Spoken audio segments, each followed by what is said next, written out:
Hey everyone, and welcome to this quarterly LTL update presented by DDC. I'm joined once again by Donna Kintop, SVP of Client Experience for North America, again to give us a quick rundown of what we're seeing in the LTL industry right now. So Donna, welcome.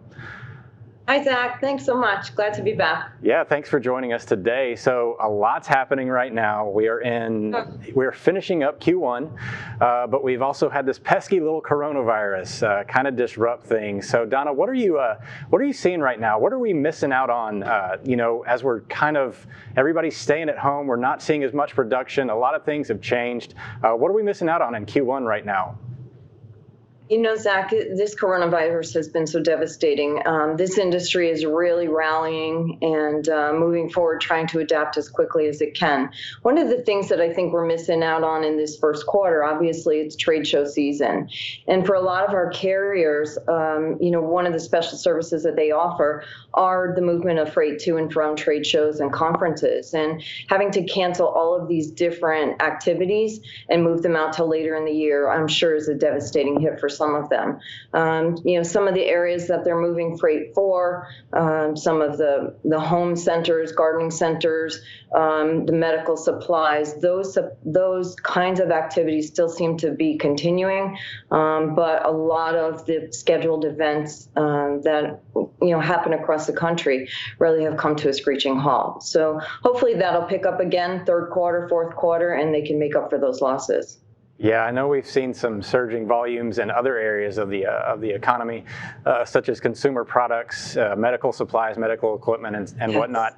As we, just like you said, we're missing out on some stuff right now that may end up in this recovery cycle that we see in the back half of 2020. What do you think some of the things that carriers should look out for in that recovery period as we approach that, hopefully sooner rather than later? So some of the things that I think we can look at for recovery, and again, it depends a lot on consumer behavior, how people feel coming out of this crisis recovery. A lot of it depends on the release of product from the Far East, how soon we can start importing that. But it's going to be a day-to-day, week-to-week recovery. This industry is excellent at adapting to changing volumes, changing circumstances. We deal with weather-related activities all the time. And so each carrier, I'm sure, will be looking out for their customer mix and how those customers move forward, whether manufacturing starts again, whether trade shows and conferences are rescheduled, and they'll adapt their fleet and their efforts, toward those customer bases.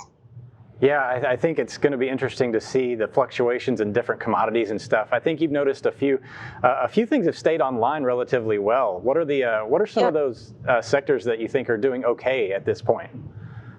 Well, some of the things that we've seen, with non-essential and essential businesses being mandated to either close or stay open, some of the things that we're seeing, I was kind of surprised. I'm here in South Florida, and gardening centers and home repair centers are open. So a lot of the freight moving into shippers, like a Home Depot and a Lowe's, those truckloads are still coming in. And, other areas, my daughter works for a marketing company, and so a lot of the inventory for the campaigns that they run are held up over in China. So, they're really struggling. So it just really depends on the line of business that you're in and the products that you serve.